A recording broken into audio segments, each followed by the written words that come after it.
southern segment, the South Commuter Railway project will connect Metro Manila to Calamba and will have 18 elevated and at-grade stations. The signing of the South Commuter Railway Project loan agreement between ADB and the Government of the Philippines in June 2022 marks another milestone in the government's efforts to provide comfort and convenience to Filipino commuters within Metro Manila and neighboring provinces. The entire North-South Commuter Railway will create more than 59,000 jobs during construction and over 4,600 jobs during actual operation. It will spur growth multiplier effects in the economy through supplier contracts and create new job opportunities through better connectivity in the region. The project will contribute to the Philippines' climate change action agenda. It is estimated that by 2040, more than 600,000 passengers will be using the railway daily, resulting in lower greenhouse gas emissions in the country. The government of the Philippines remains steadfast in making the dream of a more comfortable life for every Filipino a reality.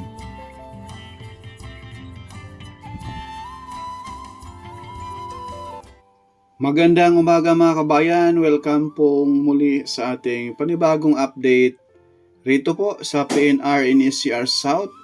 Dito po sa portion ng City of Cabuyao mga kabayan, masisilayan natin yung baba na yung mga rebars na yan, ibabaon pa yan sa board pile, no? Na kung saan mga kabayan, yung board pile na yon huhukayin pa yon, no? At saka na tayo ng pinaka main poste dyan sa mismong PNR NSCR South. Ayan, masisilayan natin yung board pile na yan mga bayan, no? Yung ibabaon ng mga rebars na yan ay mga nasa 5 feet, no? O 10 feet yung mismong haba niya mga bayan. Yan po ay baon. Bali, 6 or 4 po yan mga bayan, no? Ang ilalagay dyan. Saka sa gitna na yung poste, no? Para mas matibay po, hindi basta-basta bumababa yung mismong pinaka-poste niya, no? Yan. Diyan po sa kaunahan mga bayan, mula rito, mga 1 kilometro doon sa mismong Mamatid Station, yung pinaka-board pile mga bayan ay unti-unti na pong hinukay, no? Yung mismong pagtatayuan ng pinakaunang poste ng PNR dito po sa South area. Paspasan na rin po, no? Kahit gabi may nagbabaon na sila ng mga board pile para mas mapabilis yung trabaho rito dahil sa darating ngayong buwan na March 28, no? Tigil na po ang pagbiyahe ng PNR mula Alabang to Tutuban, Maynila para pagbigay daan sa construction nitong PNR NSCR from north to south. Doon sa north naman mga bayan ay marami na pong mga station ang tapos na. Ito na po yung mga kabahayan dito na kiniklearing na po mga bayan. Ayan, oh. Tinatanggal na po yung mga bahay rito na madaanan nitong PNR. Dito po ito sa area ng Santa Rosa. Kaya naman po yung mismong nilalapara na po yung mga bahay rito mga kabayan ay baklas na. Tanggal na. Oh. Ang likot ng kamay ko. Ayan po mga bayan. Oh. Nilalapara na po. Ginawa na pong 15-15 both side. Ayan po sa drone shot natin. Diyan sa unahan po ay sinagad na po yung mismong bako dyan sa tabi ng open canal ng NIA. Na yung bakanting lote dyan sa unahan mga bayan, yung bandang kanan, yung may palayan dyan, dyan po itatayo yung Future Cabuyao Station. Diyan sa area na yan mga kabayan. Itong mga kabahayan dito sa bandang kanan ay hindi na po siya matamaan. No? Ito lang pong kiniklearing nila. Yan na lang po yung area na yun mga kabayan, no? Sa tapat mismo ng pagtatayuan ng Cabuyao Station ay yan na lang po ang ikiklearing na kung saan wala nang mga bahay dyan.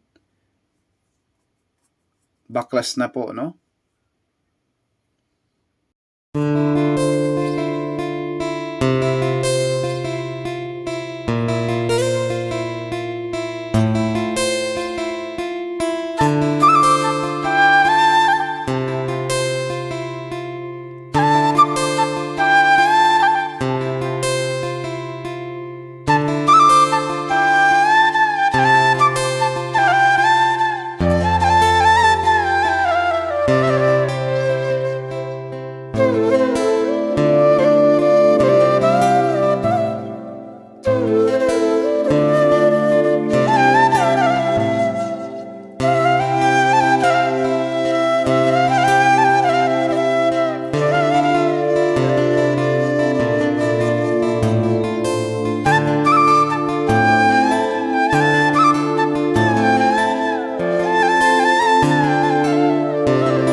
Yan kaharap sa ating kamera mga bayan ay approaching na po yan papunta doon sa mismong Old Cabuyao Station papuntang Santa Rosa, no?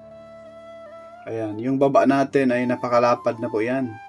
Sagaran na po yan dyan sa pabrika na tinayo dito sa gilid banda, sa kaliwa na side.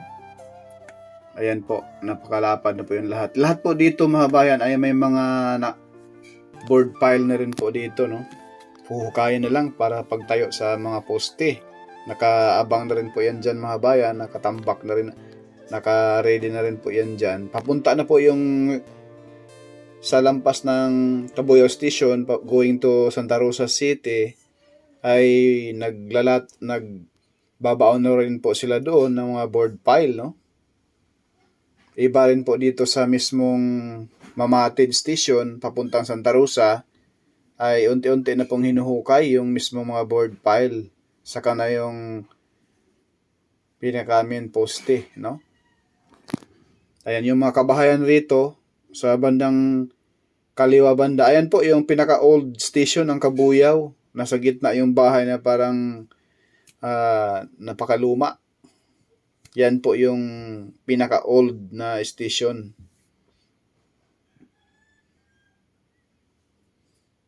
Napaka ganda na proyekto ito. Mapabilis na yung ating transportation papuntang Maynila. Once na ito ay matapos na po, no? Iwas na po tayo sa traffic mga bayan kapag tayo lumuwas at pauwi rito sa probinsya ng Laguna. Napakagandang project po ito sa ating gobyerno. Hanggang dito lang muna mga kabayan yung ating latest update rito po sa Philippine National Railway Project dito po sa portion ng Cabuyao, Laguna. Thank you po.